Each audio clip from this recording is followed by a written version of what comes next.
Do you use an iPhone? Is it on EMI? Well, 7 out of 10 iPhones in India are bought on EMI, including mine, the one with which I'm shooting. But this is not just about iPhones. A third of all smartphones now are bought on EMI. Amazon recently shared that 3 out of every 4 products bought during the festive season sales were sold through no-cost EMIs. The total value of loans disbursed for such consumer products like TVs, phones, fridges, and washing machines has gone from 6,000 crores per annum as of 2019 to a run rate of over 25,000 crore rupees as of March 2024. Many big players have jumped into this bandwagon, such as HDFC Bank's HBD Financial Services, ICICI Bank, Axis Bank, and the list goes on. But do you know who started it all? Bajaj Finance. This business model has worked wonders for them.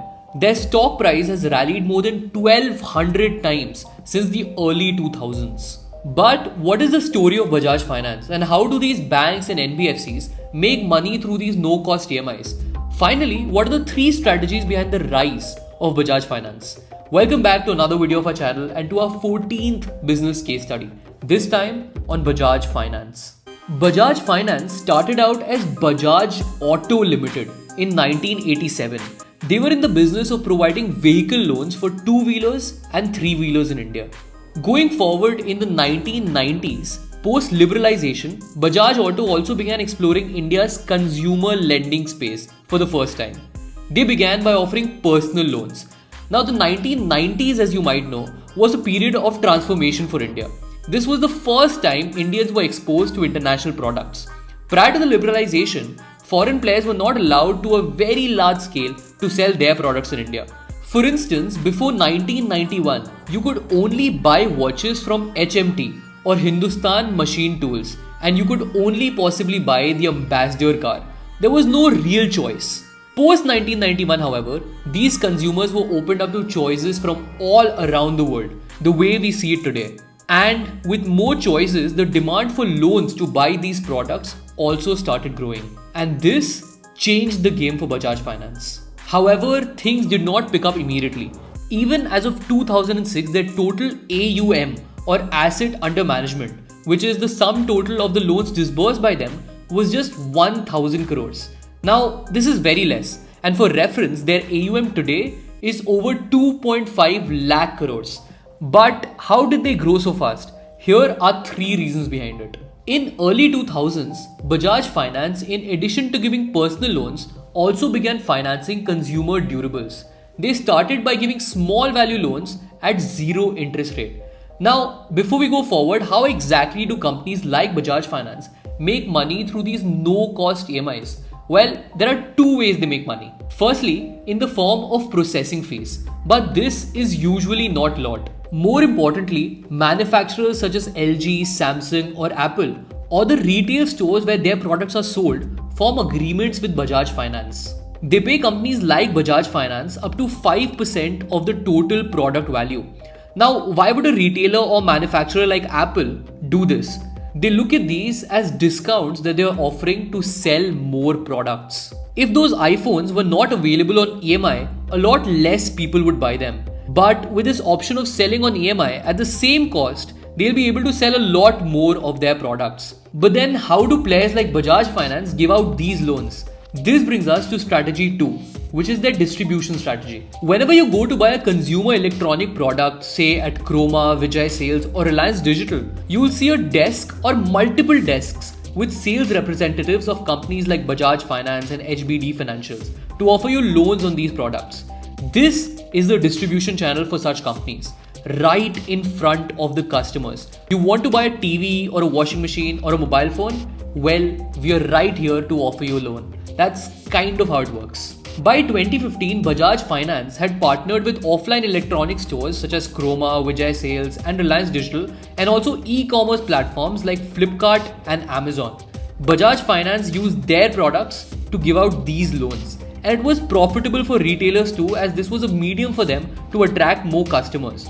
The retailers in turn too sometimes took a haircut on their margins and shared it with Bajaj Finance. Availability of such loans on the demand though often leads to customers making some not so financially prudent decisions.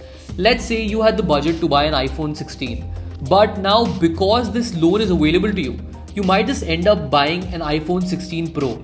You might not be looking at it as an upfront 1.2 lakh rupee cost, but rather as a 10,000 rupee per month payment. फर्क सिर्फ इतना था कि राकेश के budget और नसीब में वो पुराना मॉडल ही था और आकाश जब नया फोन लेने निकला तो सबसे लेटेस्ट ट्रिपल कैमरा फोन ही ले आया। अच्छा तो ये बात है बजाज फिनसर्व का EMI नेटवर्क कार्ड। जब लेटेस्ट फोन पे दिल आ जाए जस्ट EMI। इस दिवाली बजाज फिनसर्व EMI नेटवर्क पर शॉपिंग करें और जीते amazing prizes. By the way, talking about tech products also brings us to the third strategy behind the rise of Bajaj Finance.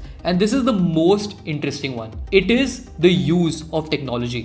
Something very unique about Bajaj Finance is that they not only give out a great volume of loans, but also these loans happen to be very high quality. So they have both quantity and quality. Their gross NPAs is at 0.94% and their net NPAs is just 0.34%, which is incredibly good for the banking industry. The credit for this goes to Bajaj Finance's incredible data science capabilities. The company uses extensive amounts of data to help them assess the credit worthiness of their potential borrower. This also helps them target borrowers who otherwise could be ignored by traditional banks and NBFCs. A very good example of this is doctors and dentists. Since these doctors and dentists are self-employed, traditional banks and NBFCs assume them to be of high risk, even though these professions come with very stable cash flows. Bajaj Finance started out by providing loans to these doctors and dentists at relatively lower rates than traditional banks and NBFCs. And as a result of this, it became the first choice for these doctors and dentists. After doctors and dentists, they began using the same strategy for other self-employed professions as well, and later all through the consumer durable space. How does this work? All you have to do is go to the desk of a Bajaj Finance at Croma or Reliance Digital, and then they ask you for basic info such as your PAN card. Bajaj Finance then allegedly gets access to your income tax filings, GST details for businesses, and other public record for verification and fraud prevention. They use this data to then assess your credit worthiness. As a result of this, they've not only been able to grow very fast, but also with very high quality loans. Their AUM today sits at 2.5 lakh crore rupees and their market capitalization is over 4 lakh crore rupees. But it is also very imperative to note that the penalties, fees and interest on missed payments can be very high, sometimes even higher than credit card payments, anywhere between 18% per annum to as high as 42% per annum in some cases. The unfortunate reality today is that a lot of people are not very financially prudent when it comes to making such financial decisions. In an attempt to supposedly elevate our social status, we end up purchasing things we don't necessarily need, or rather also some things that we can't comfortably afford. पता है, the Guptas have taken fitness to another level. They are only buying organic foods now. Expensive. तो ज्यादा खर्चा अच्छा है। Order shopping करना इतना आसान हो गया है। खर्चा करना भी आसान हो गया है ना? A direct impact of this can also be seen in the data. Our household savings rate has been falling and our household debt has been rising. Who is the direct beneficiary of this? Companies like Louis Vuitton, Moet Hennessy, which now has a market capitalization of hundreds of billions of dollars, and Apple, which is worth trillions of dollars. Bajaj Finance as well, by the way, which is valued at over 4 lakh crore rupees. But anyway, this was not supposed to be a lesson on financial prudence, but more a case study. So I really hope you enjoyed this video and found it useful. If you did, do check out some of our previous business case studies as well. And as always, thank you so much for watching.